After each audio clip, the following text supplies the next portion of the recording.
Sure ആയിട്ട് ചോദിക്കാൻ പോകുന്ന ഒരു ക്വസ്റ്റ്യനും കൊണ്ടാണ് മിസ് വന്നിട്ടുള്ളത്. അപ്പോൾ ഈ ഒരു വീഡിയോ കംപ്ലീറ്റ് ആയിട്ട് കാണാൻ നമ്മുടെ ഗ്രാമർ പോർഷനിൽ പലരുടെയും പേടി സ്വപ്നമായിട്ടുള്ള ഒരു ടോപ്പിക്കാണ് ക്വസ്റ്റ്യൻ ടാഗ്. അപ്പോൾ നമുക്ക് കംപ്ലീറ്റ് ദ കോൺവെർസേഷൻ എന്ന് പറഞ്ഞിട്ട് കോൺവെർസേഷൻ കംപ്ലീഷനിലാണ് ഇത് ഇൻക്ലൂഡ് ചെയ്യാറുള്ളത്. അപ്പോൾ സിമ്പിൾ ആയിട്ട് ആ മിസ് എക്സ്പ്ലെയിൻ ചെയ്ത് തരാൻ പോവാണ്. അപ്പോൾ ശ്രദ്ധിച്ച് കേൾക്കുക, വീഡിയോ കംപ്ലീറ്റ് ആയിട്ട് കാണാം, മാക്സിമം ഫ്രണ്ട്സിലോട്ട് ഇത് ഷെയർ ചെയ്ത് കൊടുക്കുക, ലൈക്കും കൂടെ ചെയ്യാം കേട്ടോ. ഓക്കെ മക്കളെ, അപ്പോൾ ക്വസ്റ്റ്യൻ ടാഗ് എന്ന് വെച്ചാൽ എന്താണ്? ബേസിക്കലി ക്വസ്റ്റ്യൻ ആണെന്നുള്ള കാര്യം നമുക്ക് മനസ്സിലായില്ലേ. ഇത് എവിടെയാണ് വരുന്നത്, ഇത് എങ്ങനെയാണ് എഴുതേണ്ടത് എന്നുള്ള ഡൗട്ട്സ് ഉണ്ടായിരിക്കും. മിസ് ഇത് കംപ്ലീറ്റ് ആയിട്ട് പറഞ്ഞുതരാം. അപ്പോൾ ഫസ്റ്റ് തന്നെ ശ്രദ്ധിക്കേണ്ട കാര്യം, ഒരു സെന്റൻസ് തന്നിട്ട് അതിൻ്റെ വാലായിട്ട് ഒരു കോമ ഇട്ട് അതിനുശേഷം ഒരു വാലായിട്ട് ക്വസ്റ്റ്യൻ മാർക്കും കൊടുത്തിട്ടുണ്ടാവും. ഇതാണ് ക്വസ്റ്റ്യൻ ടാഗ്. അവിടെ നമ്മൾ ആ ക്വസ്റ്റ്യൻ മാർക്കിന് മുമ്പിലായിട്ട് കാണുന്ന ഒരു ചെറിയ സ്പേസിലാണ് നമ്മൾ ഈ ക്വസ്റ്റ്യൻ ടാഗ് എഴുതേണ്ടി വരിക. അപ്പോൾ കോൺവെർസേഷൻ കൊടുത്തിട്ടുണ്ടാവും, അവിടെ കോമ ഇട്ടിട്ട് പിന്നെ ഒരു ഭാഗം ചെറുതായിട്ട് കൊടുത്തിട്ടുണ്ടാവും, അവിടെയാണ് നമ്മൾ ക്വസ്റ്റ്യൻ ടാഗ് എഴുതുന്നത് അല്ലേ. എങ്ങനെയാണ് എഴുതേണ്ടത് നോക്കിക്കേ. നമ്മുടെ പോസിറ്റീവ് സ്റ്റേറ്റ്മെന്റ് ആണെങ്കിൽ, അതായത് ഒരു സെന്റൻസ് നമ്മളിവിടെ കൊടുത്തു, അത് പോസിറ്റീവ് ആയിട്ടാണ് ഇരിക്കുന്നത്. അതായത് നോട്ട്, നോ, നെവർ എന്നുള്ള സാധനങ്ങളൊന്നും അതിൽ വന്നിട്ടില്ല. പോസിറ്റീവ് ആയിട്ടാണ് സ്റ്റേറ്റ്മെന്റ് വന്നിട്ടുള്ളതെങ്കിൽ അതിന് നെഗറ്റീവ് ടാഗ് ആണ് ഉണ്ടായിരിക്കുക. റൂളാണ് ഇത്. പോസിറ്റീവ് സ്റ്റേറ്റ്മെന്റ് ആണെങ്കിൽ നെഗറ്റീവ് ടാഗ് ആണ് വേണ്ടത്. നോക്കിക്കേ, എക്സാമ്പിൾ നോക്കിക്കേ. She is sitting. അവൾ ഇരിക്കുകയല്ല എന്നല്ല പറയുന്നത്, അവൾ ഇരിക്കുകയാണ്. She is sitting. അവിടെ ഈസ് ആണോ വന്നല്ലേ, ഈസ് നോട്ട് ആണോ വന്നിട്ടുള്ളത്? അല്ല. സോ അത് നോക്കുമ്പോൾ നമുക്ക് മനസ്സിലായി, ഓക്കെ, ഇത് ഒരു പോസിറ്റീവ് ആയിട്ടുള്ള സ്റ്റേറ്റ്മെന്റ് ആണ്. സോ നമുക്ക് എന്താക്കണം, ഇതിനെ നെഗറ്റീവ് ആയിട്ടുള്ള ടാഗ് ആണ് ഇവിടെ വേണ്ടത്. അപ്പം നമ്മൾ ഈസിനെ എന്ത് ചെയ്തു, ഇപ്പുറത്തേക്ക് എടുത്ത് കൊണ്ടുവന്നു. എന്നിട്ട് ഇയാളെ എന്ത് ചെയ്യാൻ പോവാ, നമ്മൾ നെഗറ്റീവ് അടുപ്പിക്കാൻ പോവാ. ഓക്കെ, അപ്പം നെഗറ്റീവ് ആക്കണമെങ്കിൽ അതിൻ്റെ കൂടെ ആര് ചേർക്കണം? നോട്ട് എന്നുള്ളത് ചേർക്കണം. അപ്പം ഈസ് നോട്ട് എന്നുള്ളത് ചേർത്തിട്ട് നമുക്ക് എന്ത് എഴുതാം? ഈസ് നോട്ട് എന്നുള്ളത് ചേർത്തിട്ട് ഈസിൻറ്റ് എന്നാക്കി അല്ലേ, ഈസിൻറ്റ് എന്നാക്കി. ഓക്കെ, ഇനി എന്ത് ചെയ്യണം? ഷീ ആണ് അവിടെ ഇരുന്നത് അല്ലേ, ഇവിടെ ലാസ്റ്റിലേക്ക് എന്ത് ചെയ്യുക? ഈ ഷീനെ പിടിച്ചിടുക. ഓക്കെ, അപ്പോൾ ഈസിൻ ഷീ എന്ന് വന്നു. കിട്ടിയോ? She is sitting. അവൾ ഇരിക്കുകയാണ് അല്ലേ, അവൾ അതല്ലേ ചെയ്യുന്നേ എന്നാണ് ചോദിക്കുന്നത് അല്ലേ. ഈസിൻ ഷീ എന്നാണ് വരിക. ഓക്കെ, അപ്പോൾ ഇത്രയേ ഉള്ളൂ. ആദ്യം തന്നെ നോക്കുക, നമ്മുടെ ഇവിടെ ഏതാണ് കിടക്കുന്നത്, ഈസാണോ ആറാണോ നോക്കുക, പോസിറ്റീവ് ആണോ നോക്കുക. പോസിറ്റീവ് ആണെങ്കിൽ നെഗറ്റീവ് ആക്കിയിട്ട് വേണം അപ്പുറത്തേക്ക് മാറ്റാൻ വേണ്ടിയിട്ട്. പിന്നെ സബ്ജക്റ്റ് ഇപ്പുറത്തുള്ള ആളെ നമ്മൾ ഇപ്പുറത്തേക്ക് ഏറ്റവും അവസാനത്തേക്ക് വലിച്ചിടുന്നു. ഇത്രയേ ഉള്ളൂ കേട്ടോ. They are talking. അവർ സംസാരിക്കുകയാണ്. ആറാണ് പറഞ്ഞിട്ടുള്ളത്. ഇറ്റ്സ് എ പോസിറ്റീവ് സ്റ്റേറ്റ്മെന്റ് അല്ലെ, പോസിറ്റീവ് സ്റ്റേറ്റ്മെന്റ് ആണ്. സോ ദാറ്റ് നമ്മൾ എന്ത് യൂസ് ചെയ്യണം? നെഗറ്റീവ് ടാഗ് ആണ് യൂസ് ചെയ്യേണ്ടത്. അപ്പോൾ നമ്മൾ എന്ത് ചെയ്തു? ആറിന് ഇങ്ങോട്ട് എടുത്തു, ആർ നോട്ട് ആക്കി ആറിൻറ്റ് എന്ന് എഴുതി. ഇനിയോ ദേ, അവരാണ് സംസാരിക്കുന്നത് അല്ലേ. അപ്പോൾ പിന്നെ പ്രത്യേകിച്ച് ഒന്നും ചിന്തിക്കാനില്ല, ദെയിനെടുത്ത് ഇപ്പുറത്തേക്ക് ഇട്ടു, ആറിൻറ്റ് ദേ. കിട്ടിയല്ലോ. അപ്പോൾ പോസിറ്റീവ് സ്റ്റേറ്റ്മെന്റ് എങ്ങനെ മാറ്റേണ്ടത് എന്നുള്ള കാര്യം ക്ലിയർ ആയിട്ടുണ്ടെങ്കിൽ വീഡിയോ ഒന്ന് പോസ് ചെയ്യുക. ഇപ്പം തന്നെ നമ്മുടെ കമന്റ് ബോക്സിൽ ഒന്ന് റെഡ് ഹാർട്ട്സ് ഇടുക, സെറ്റാണ് എന്ന് പറയാം കേട്ടോ.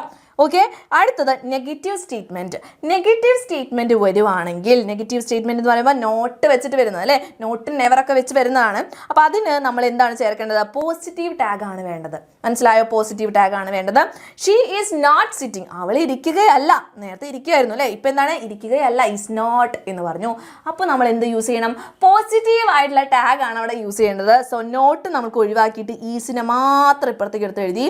ഈസ് എന്ന് പറയുന്നത് പോസിറ്റീവ് ആണ് അല്ലേ. ഇനി ഷീ ആണ് അവിടെ അത് ചെയ്തത്. അപ്പോൾ ഷീനെ എന്ത് ചെയ്തു? ലാസ്റ്റിലേക്ക് എടുത്തിട്ടു. അപ്പോൾ ഈസ് ഷീ എന്ന് വന്നു. She is not sitting, is she എന്നായി മാറി. ഓക്കെ, കിട്ടിയല്ലോ. അടുത്തത് ദേ ആർ നോട്ട് ടോക്കിംഗ്. നേരത്തെ അവർ സംസാരിക്കുകയായിരുന്നു, ഇപ്പോൾ അവർ സംസാരിക്കുകയല്ല. സോ ഇതിനെ പോസിറ്റീവ് ആക്കിയപ്പോൾ എന്ത് ചെയ്തു? ആർ എന്നുള്ളത് ഇങ്ങോട്ട് എടുത്തിട്ടു, ദേ എന്നുള്ളത് അവസാനത്തേക്ക് എടുത്തിട്ടു. അപ്പോൾ they are not talking, are they എന്നായിട്ട് മാറി. കിട്ടിയല്ലോ. ഇത്രയേ ഉള്ളൂ ബേസിക് ആയിട്ടുള്ള റൂള്. നിങ്ങൾ ഒന്നും പേടിക്കാനില്ല. കുറച്ച് എക്സാമ്പിൾസ് നമുക്ക് നോക്കാം. They are working in a factory. ഇത് എന്ത് തരത്തിലുള്ള സ്റ്റേറ്റ്മെന്റ് ആണ് മക്കളെ? നോക്കിക്കേ, നെഗറ്റീവ് ആണോ പോസിറ്റീവ് ആണോ? ദേ ആർ വർക്കിംഗ് എന്ന് പറഞ്ഞിട്ടുള്ളത് പോസിറ്റീവ് ആണ്. അപ്പോൾ നമ്മളിവിടെ നെഗറ്റീവ് ആക്കണം. അതിന് വേണ്ടി എന്ത് ചെയ്തു? ആറിനെ ഇപ്പുറത്തേക്ക് എടുത്തിട്ട് നോട്ട് ചേർത്തു, ആറിൻ്റെ എന്നാക്കി. ദെയിനെ ലാസ്റ്റിലേക്ക് എടുത്തിട്ടു, ആറിൻ്റെ എന്നുള്ളത് ക്വസ്റ്റ്യൻ ടാഗ് ആയിട്ട് നമുക്ക് കിട്ടി. അടുത്തതോ, he is not a student. he is not a student അല്ലെ, നെഗറ്റീവ് ടാഗ് ആണ്. അതുകൊണ്ട് നമ്മൾ എന്ത് ചെയ്തു? അതിനെ പോസിറ്റീവ് ആയിട്ട് മാറ്റി ഈസ് എന്നുള്ളതാക്കി ഇട്ടു. നോട്ട് നമുക്ക് വേണ്ട, പോസിറ്റീവ് ആക്കി. ഇനിയോ ഹീനെ പറ്റിയിട്ടാണ് പറയുന്നത്. അപ്പോൾ അവിടെ ഈസ് ഹി എന്നായിട്ട് വന്നു. അടുത്തത് നോക്കിക്കേ, ഇത്ര നേരം നമ്മൾ സബ്ജക്റ്റിനെ ഡയറക്റ്റ് ആയിട്ട് അങ്ങോട്ട് വലിച്ചിട്ടു അല്ലേ. ദേ ആണെങ്കിൽ ദേ തന്നെ ലാസ്റ്റ് വന്നു, ഷീ ആണെങ്കിൽ ഷീ തന്നെ വന്നു, ഹി ആണെങ്കിൽ ഹി തന്നെ വന്നു. ഇനി ഒരാളുടെ പേരാണ് പറയുന്നതെങ്കിൽ എന്ത് ചെയ്യണം? ഇവിടെ Pappu was in the shop. Positive statement ആണ്. അപ്പോൾ നമുക്ക് ആദ്യം തന്നെ എന്ത് ചെയ്യാം? വാസ് ഇൻ ദ ഷോപ്പ് എന്നാണ് പറഞ്ഞിട്ടുള്ളത് അല്ലേ. വാസ് നോട്ട് അല്ല, വാസ് ഇൻ ദ ഷോപ്പ്. അപ്പോൾ ഇവിടെ എന്താണ്? പോസിറ്റീവ് ആണ്. സോ നെഗറ്റീവ് ആക്കണമെങ്കിൽ വാസിൻറ്റ് എന്നായി അല്ലേ. വാസ് നോട്ട് എന്നുള്ളതാക്കിയിട്ട് വാസിൻറ്റ് എന്നാക്കി. പപ്പു എന്ന് പറയുമ്പോൾ ആൺകുട്ടിയാണ് അല്ലേ, അപ്പോൾ ഹീ ആണ് വരേണ്ടത്. അപ്പോൾ വാസൻറ്റ് ഹീ എന്ന് വന്നു. കിട്ടിയല്ലോ. അപ്പോൾ ഇവിടെ വേറെ ഏതെങ്കിലും കുട്ടീനെ ഗേൾ ആണെങ്കിൽ എന്ത് ചേർക്കണം നമ്മൾ? വാസൻറ്റ് ഷീ എന്ന് ചേർക്കണം. കിട്ടിയല്ലോ. ഫാദർ വിൽ കം ടുമോറോ, അച്ഛൻ നാളെ വരും അല്ലേ, പോസിറ്റീവ് ആണ്, പോസിറ്റീവ് സ്റ്റേറ്റ്മെൻ്റ് ആണ്. അപ്പോൾ വോണ്ട് ഹീ എങ്ങനെ കിട്ടി? വില്ലിൻ്റെ കൂടെ പ്ലസ് നോട്ട് ചേർത്തപ്പോൾ എന്തായി മാറി? വോണ്ട് ആയിട്ട് മാറി, വോണ്ട് ഹീ. ഓക്കെ, ഫാദർ എന്നുള്ളത് എന്താണ്? ഹീ ആണ് വരിക. ഓക്കെ, കിട്ടിയല്ലോ. ഇനി ശ്രദ്ധിക്കേണ്ട ഒരു കാര്യം നോക്കിക്കേ, ഇവിടെ വെച്ചിട്ട് നിങ്ങൾക്ക് ഇപ്പോൾ ചെയ്യുമ്പോൾ നമ്മൾ പോസിറ്റീവിനെ നെഗറ്റീവ് ആക്കണം എന്ന് പറഞ്ഞു, നെഗറ്റീവിനെ പോസിറ്റീവ് ആക്കണം എന്ന് പറഞ്ഞു. ഇതിലൊരു എക്സെപ്ഷൻ കേസ് ഉള്ളത് അല്ലെങ്കിൽ കുറച്ച് ശ്രദ്ധിക്കേണ്ട കാര്യമുള്ളത് ഐൻ്റെ കേസാണ്. അപ്പോൾ നോക്കിക്കേ, ഐ എം ഗോയിങ് ദർ, ഞാൻ അവിടെ പോകുന്നു. ഓക്കെ, ഇത് എന്താണ്? പോസിറ്റീവ് ആണ് അല്ലേ, പോസിറ്റീവ് ആണ്. ഐ എം നോട്ട് എന്നാണോ പറഞ്ഞിട്ടുള്ളത്? അല്ല. ഈ പോസിറ്റീവിനെ നമ്മൾ പറഞ്ഞു നെഗറ്റീവ് ആക്കണം അല്ലേ. അപ്പോൾ ഞാനിവിടെ എഴുതാണ് amn't I. Amn't I പൊട്ടത്തെറ്റാണ് മക്കളെ, ആം ആൻഡ് ഐ എന്ന് പറയത്തില്ല കേട്ടോ. ആം ആൻഡ് ഐ നമ്മൾ യൂസ് ചെയ്യരുത്. അവിടെ എന്താ നമ്മൾ യൂസ് ചെയ്യേണ്ടത്? ആർ ആൻഡ് ഐ ആണ് യൂസ് ചെയ്യേണ്ടത് കേട്ടോ. അപ്പോൾ ആ ഒരു കാര്യം ഇമ്പോർട്ടൻ്റ് ആയിട്ട് നിങ്ങൾ മനസ്സിലാക്കി വെക്കാൻ വേണ്ടി മിസ് പറഞ്ഞാണ്. അങ്ങനെ ഒരു കാര്യമുണ്ട് കേട്ടോ. I'm not going there, ഞാൻ അവിടേക്ക് പോകുന്നില്ല. അത് നെഗറ്റീവാണ്, അതിനെ പോസിറ്റീവ് ആക്കണമെങ്കിൽ എന്ത് ചെയ്യണം? നെഗറ്റീവാണ്, അതിനെ പോസിറ്റീവ് ആക്കണം അല്ലേ. അപ്പോൾ am I. Okay, am I. Okay, I'm not a student, am I. Okay, അതുപോലെ തന്നെ ഇവിടെ എന്ത് വന്നു? ആറിൻ്റ് ഐ, ആറിൻ്റ് ഐ വന്നു. മനസ്സിലായോ? ഇത്രയും കാര്യങ്ങൾ ക്ലിയർ ആയല്ലോ. അപ്പോൾ നമ്മൾ നേരത്തെ ചെയ്തതിൽ നോക്കിക്കേ, they work in a factory, അവർ ഫാക്ടറിയിൽ വർക്ക് ചെയ്യുന്നു. ഇതെന്താണ്? പോസിറ്റീവ് ആണ്. ഇവിടെ നമ്മൾ നേരത്തെ നോക്കിയ ഓക്സിലറി വെർബ്സ് അല്ലെങ്കിൽ എന്താണ് ഈസ്, ആറ്, വോസ് അങ്ങനത്തെ സാധനങ്ങളില്ല. അപ്പോൾ നമുക്ക് എങ്ങനെ മനസ്സിലാവും ഇത് പോസിറ്റീവ് ആണോ അതുപോലെ നെഗറ്റീവ് ആണോ? നോക്കുമ്പോൾ അറിയാം അല്ലേ, ദേ ആർ നോട്ട് വർക്കിംഗ് എന്നൊന്നല്ല, they work in a factory എന്ന് പറഞ്ഞിട്ടുള്ളത്. ഈ വർക്ക് എന്ന് പറയുമ്പോൾ അതിൽ എന്തുണ്ട്? ഡൂ ഉണ്ട്. ഡൂ പ്ലസ് വർക്ക്, അതിനാണ് നമ്മളിവിടെ എന്ത് പറയുന്നത്? വർക്ക് എന്ന് പറയുന്നത്. ഓക്കെ, ഇനിയോ കുക്സ് എന്ന് പറയുന്നുണ്ട് അല്ലേ. കുക്സ് എങ്ങനെയാണ്? Does plus cook. ഓക്കെ, ഇതിനെയാണ് നമ്മൾ എന്ത് പറയുന്നത്? കുക്സ് എന്ന് പറയുന്നത്. അപ്പോൾ നിങ്ങൾക്ക് മനസ്സിലാവണം, ഇവിടെ ഇവരുണ്ട്. ഓക്കെ, ഇവരെ പ്രത്യക്ഷത്തിൽ ഡയറക്റ്റ് ആയിട്ട് ഇവരെ കാണാൻ പറ്റുന്നില്ലെങ്കിലും വിസിബിളി ഇവരെ കാണാൻ പറ്റുന്നില്ല നമുക്ക്. എന്നാൽ പോലും ഈ പറയുന്ന വെർബിൻ്റെ ഉള്ളിൽ ആര് ചേർന്നിട്ടുണ്ട്? ഡൂ ഉണ്ട്, ഡസ് ഉണ്ട്. അപ്പോൾ ഡൂ എപ്പോഴും ആരുടെ കൂടെ ആയിരിക്കും? പ്ലൂറലിൻ്റെ കൂടെ ആയിരിക്കും. ഓക്കെ, ഡസ് എപ്പോഴും ആരുടെ കൂടെ ആയിരിക്കും? സിംഗുലറിൻ്റെ കൂടെ ആയിരിക്കും. അതും കൂടെ മനസ്സിലാക്കി വെക്കുക കേട്ടോ. അപ്പോൾ ദേ എന്ന് പറയുമ്പോൾ നോക്കിക്കേ, ദേ എന്ന് പറയുമ്പോൾ ഇവിടെ എന്താണ്? പ്ലൂരലാണ് വന്നിട്ടുള്ളത് അല്ലെ, പ്ലൂരലാണ് വന്നിട്ടുള്ളത്. അപ്പോൾ വർക്കിൽ എന്തുണ്ട്? വർക്കിൽ ഡൂവും കൂടെ ഉണ്ട്. അപ്പോൾ നമ്മളിവിടെ എഴുതാണ്, എന്തെഴുതും? ഡു എന്ന് എടുത്തെഴുതി. ഓക്കെ, ഇനിയോ വർക്ക് ഇൻ എ ഫാക്ടറി എന്ന് പറഞ്ഞാൽ പോസിറ്റീവ് ആണ് സെൻറ്റൻസ് അല്ലെ, പോസിറ്റീവ് സെൻറ്റൻസ് ആണ്. ഇതിനെ നെഗറ്റീവ് ആക്കണം. അപ്പോൾ ഡോണ്ട്.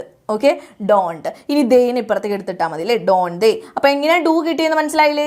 ദേ പ്ലൂരലാണ്, വർക്ക് എന്ന് പറയുമ്പോൾ ഡൂ പ്ലസ് വർക്ക് ആണ്. പ്ലൂരൽ ആണെങ്കിൽ അവരുടെ കൂടെ വേർബ് മാത്രം കൊടുത്തിട്ടുണ്ടെങ്കിൽ അതിൻ്റെ ഉള്ളിൽ ആരുണ്ടാവും? ഡൂവും കൂടെ ഉണ്ടാവും. ഡൂവിനെ സ്പ്ലിറ്റ് ചെയ്ത് ഇങ്ങോട്ട് എടുത്തു, അതിനെ നെഗറ്റീവ് ആക്കി മാറ്റി, ഡോണ്ട് ദേ എന്നാക്കി മാറ്റി. അടുത്തത് ഹീ കുക്സ് വെൽ. അപ്പോൾ ഇവിടെയും പോസിറ്റീവ് തന്നെയാണ് സംഭവം, നെഗറ്റീവ് ആക്കി മാറ്റണം നമുക്ക് മനസ്സിലായി. പക്ഷേ ഇതിൻ്റെ ഉള്ളിൽ ഡൂ ആണോ ഡസ് ആണോ എന്താണ് വേണ്ടത്? നമുക്ക് മനസ്സിലായി. കുക്സ് എന്ന് പറയുമ്പോൾ അത് ഡസ് ആണ് വരുന്നത്. ഹീ എന്ന് പറയുമ്പോൾ അവൻ ഒറ്റയ്ക്കാണ് അല്ലേ, സിംഗിൾ ആണ് അവൻ. ഓക്കെ, സിംഗുലർ ആണ്. അപ്പോൾ സിംഗുലർ ആണെങ്കിൽ ഡസ് ആണ് വരുന്നത്. ഡസിന് ഇപ്പുറത്തേക്ക് എടുത്തിട്ടു. Okay, does. ഇനി എന്താ ചെയ്യണം? നെഗറ്റീവ് ആക്കണം. ഡസൻറ്റ്. ഇനി ഹീ അല്ലെ, ഡസൻറ്റ് ഹീ എന്ന് വന്നു. ക്ലിയർ ആണോ മക്കളെ? അപ്പോൾ നിങ്ങൾക്ക് ഈസും ആറും വാസ് ഒന്നും കൊടുത്തിട്ടില്ല, എങ്ങനെ എഴുതും എന്ന് പറഞ്ഞിട്ട് കൺഫ്യൂഷൻ അടിച്ചിരിക്കരുത്. നമ്മുടെ വേർബ് നോക്കുക, അതിൻ്റെ ഉള്ളിൽ എന്താണ് ഉള്ളതെന്ന് നോക്കുക. പ്ലൂറൽ ആണെങ്കിൽ ഡൂ ഉണ്ടായിരിക്കും, സിംഗുലർ ആണെങ്കിൽ എന്തുണ്ടായിരിക്കും? ഡസ് ഉണ്ടായിരിക്കും. അപ്പോൾ അത് സ്പ്ലിറ്റ് ചെയ്തിട്ട് എഴുതിയാൽ മാത്രം മതി. ക്ലിയർ ആണ് എന്ന് വിചാരിക്കുന്നു. അങ്ങനെയാണെങ്കിൽ നിങ്ങൾക്കൊരു ക്വസ്റ്റ്യൻ തരാം മിസ്. ഇതാ, ഷീ സിങ്സ് വെൽ. ഇവിടെ എന്താണ് വേണ്ടത് നോക്കാം കേട്ടോ. ഇവിടെ പോസിറ്റീവ് ആണ്, അപ്പോൾ നെഗറ്റീവ് ആയിട്ടുള്ള ടാഗ് ആണ് വേണ്ടത്. Abdu comes to the class. ഇവിടെ എന്താണ്? കംസ് എന്നാണ് വന്നിട്ടുള്ളത്. എങ്ങനെയാണ് ചെയ്യേണ്ടതെന്ന് കൃത്യമായിട്ട് എഴുതാം കേട്ടോ.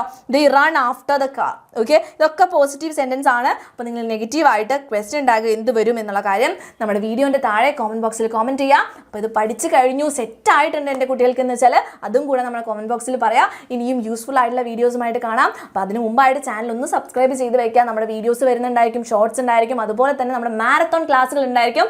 മിസ്സാക്കി പോകാണ്ടിരിക്കാൻ വേണ്ടിയിട്ട് എന്ത് ചെയ്യുക? ചാനൽ സബ്സ്ക്രൈബ് ചെയ്ത് വയ്ക്കുക. അപ്പോൾ ഇനിയും യൂസ്ഫുൾ ആയിട്ടുള്ള വീഡിയോസുമായിട്ട് കാണാം. അതുവരെയ്ക്കും ബൈ ബൈ.